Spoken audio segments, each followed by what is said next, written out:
kanaan jireenyi kee kanaan hojiin kee kanaan biyyi kee hin misooma dubbii waaqayyoo dhaga'i kun jireenya kun ulfina kun maaddii bara baraati sagalee kana keessa dubbii kana keessa humna jireenya bara baraa jira karaa dubbii kana amananii mootummaa Kiristoos haaluulee yamameera Maranatha Yesus hin dhufa Yesus deebisee karaan dhugaan jireenya ana yoo ta'e malee eenyuyyuu gara abbaa koo dhufuu hin danda'u yaa dargaggeetti bara dargaggummaa keetti lafa feete dhaqi akka feetes ta'i garuu guyyaadhumaa irratti gaafatamtu beeki itti gaafatamaan karra hoolotaa itti gaafatamaan balbala jannataa Yesus hin dhufa Yesus deebisee guyyaan fayyinaa har'a keessaayyuu amma namni ilma waaqayyootti amanu jireenya bara baraa qaba namni ilma waaqayyootti hin amanne firdii jala jira firdii jalaa ba'uudhaaf jireenya argachuudhaaf ilma waaqayyootti amana Maranatha Yesus hin dhufa waaqayyo tokkicha ilma isaa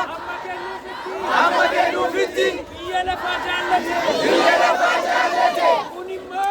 immoo isatti kan amanu hundinuu jireenya bara baraa haa qabaatuuf malee abaduuf miti kanaafiyyuu yaa namaa kottu gara waaqayyoo harka isaa bal'isee suwaamaa jira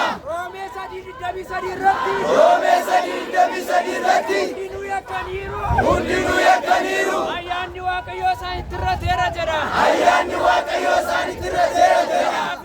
kanaafiyyuu hundi keenya yakkamtootadha garuu karaa Yesuus qulqulloota taaneerra kanaafiyyuu kottaa nu wajjiniin qulqulloota ta'a Yesus karaadha Yesus dhugaadha Yesus jireenya Yesus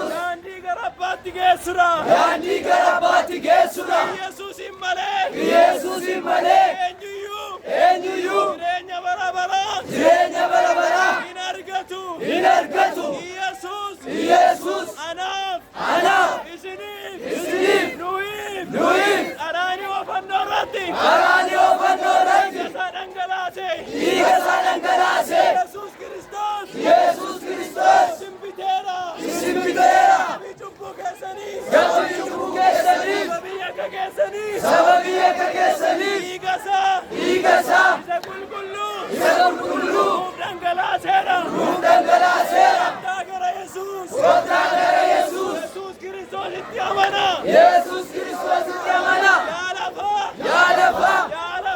yaa lafaa yaa namaa dubbii waaqayyoo dhaga'i Yesus karaadha Yesus dhugaadha Yesus jireenya yaa namoota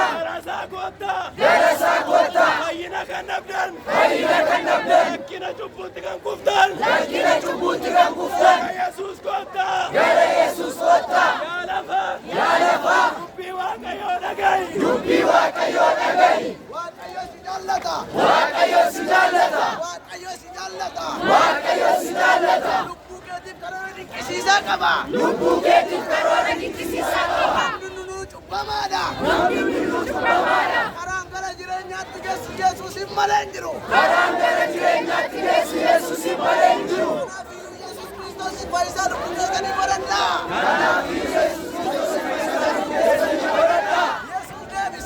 Yesuus deebisee karaan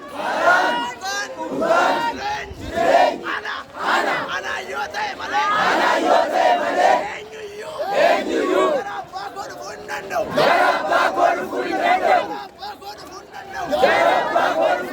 Yesuus qabu jireenya qaba ilma Waaqayyootti namanni abidda bara baraa jala jira kanaaf abboonni keenya Onesmoos Nasiib Asteer Gannoofaa gatii kaffalanii biraan ga'aniiru karaa keenya dubbiin Kiristoos gatii nabsiifamin yaa dargaggeessaa yaa dargaggoota yaa abbootii dhaloota jaarraa 21ffaa dubbiin ulfinaa dubbiin jireenya bara baraa hirkatti mi'aa hin dhabin ol kaasi alaabaa kee ol kaasi humna du'a jalaa si fuudhe humna jireenya bara baraa si kaadhimmate dubbii Kiristoosiif iddoo kenni alaabaa kee Yesuusiif dubbii isaa ulfina kenni yaa beera alaabaa keenya